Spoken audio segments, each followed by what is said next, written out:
The wine hit my shirt before I even finished my sentence. Cabernet, 2009. I smelled it more than I felt it. She screamed before anyone could ask what happened.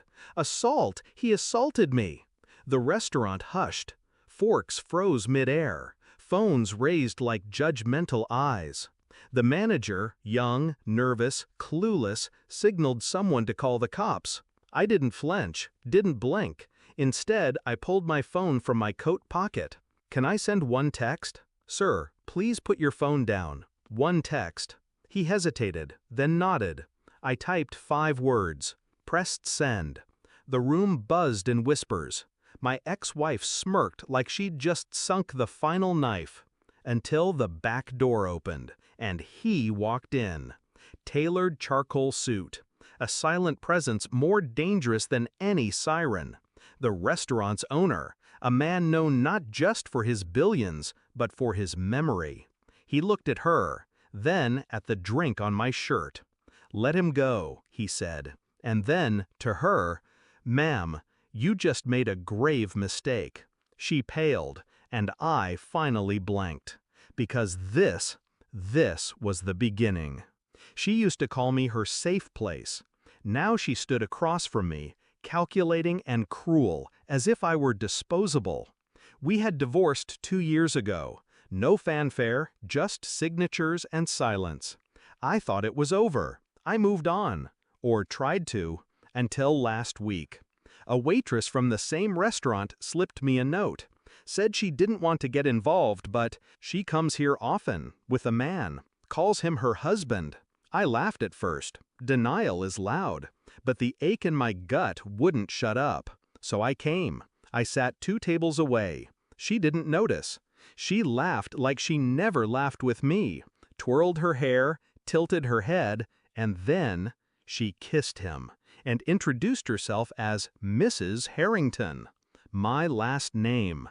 Still, even after the divorce, even after the trial where she claimed abuse, where she cried in court, where I lost custody, where her testimony stole years off my life, she wore my name like a trophy and called him her husband. I didn't confront her, not yet. I studied them 3 more nights. Same table, same laugh, same ring. I followed her once, from the restaurant to a hotel. He left first. She lingered in the lobby, scrolling through her phone, smiling, like she won. I called a friend in records, had him pull court transcripts. Her statements didn't match the dates she started seeing this man.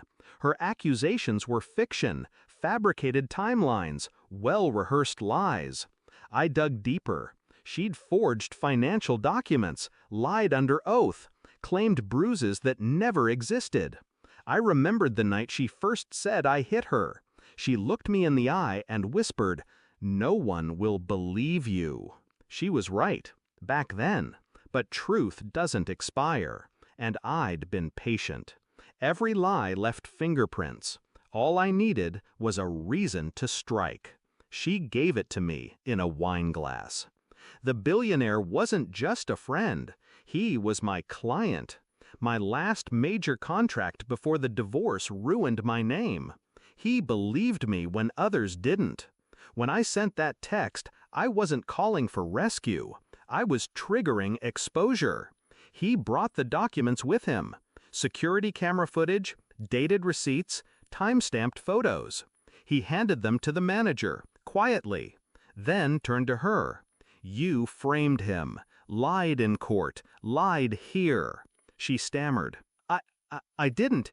He's dangerous." We watched everything.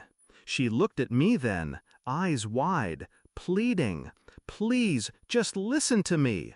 I didn't say a word, just stared at her, calm, cold, and watched her realize she was out of moves.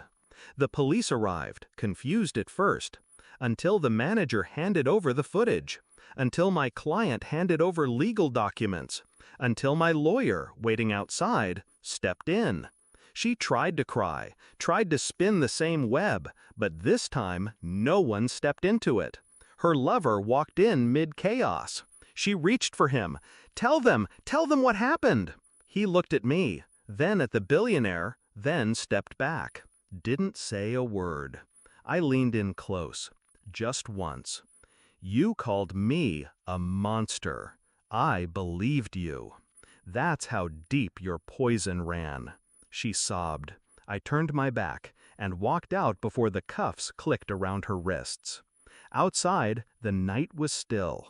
No wind, no sound. The wine on my shirt had dried, a dark stain against white cotton. I didn't change it, let it show, proof that I bled once, but not anymore. I stood by the curb, watched the lights blur in the street, watched the last of her fall apart behind tinted glass. She thought she'd ended me. She only taught me how to wait. And now she knows what silence sounds like when it turns its back on you. Lies burn slower than truth, but when they catch, they take everything with them.